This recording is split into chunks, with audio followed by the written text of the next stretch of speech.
गरुड़ पुराण हिंदू धर्म के महत्वपूर्ण ग्रंथों में से एक ग्रंथ है। बता दें कि गरुड़ पुराण में मनुष्य के जीवन, मृत्यु और उसके बाद के सफर यानी कि मृत्यु के बाद की स्थिति का वर्णन किया गया। इसके अलावा गरुड़ पुराण में इंसान के अलग अलग कर्मों के लिए अलग अलग दंडों के बारे में बताया गया। गरुड़ पुराण पठन सामान्यतः किसी व्यक्ति के मृत्यु के बाद उसके दाह संस्कार के बाद अगले 13 दिनों तक किया जाता है। लेकिन सोचने वाली बात तो ये है कि आखिर व्यक्ति की मृत्यु के बाद उसकी आत्मा जाती कहाँ है, और अगर कोई मरने के बाद दोबारा जन्म लेता है तो कब, कहां और कितने दिन बाद लेता है।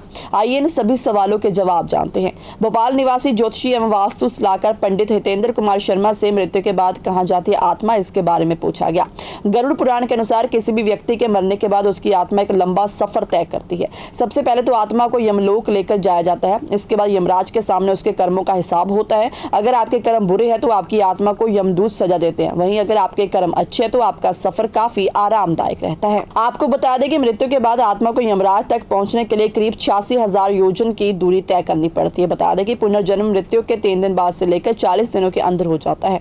गरुड़ पुराण के अनुसार व्यक्ति का पुनर्जन्म उसके कर्म के आधार पर निर्धारित होता है, क्योंकि पापी व्यक्ति की आत्मा को नरक में भेज दिया जाता है और पुण्य पवित्र आत्मा को स्वर्ग में भेज दिया जाता है। लेकिन जब व्यक्ति की आत्मा अपने कर्मों के हिसाब से सजा भुगत लेती है तो फिर से दोबारा दूसरा जन्म मिलता है। अगला जन्म किसी योनि में होना है, ये सिर्फ कर्मों के आधार पर निर्धारित होता है।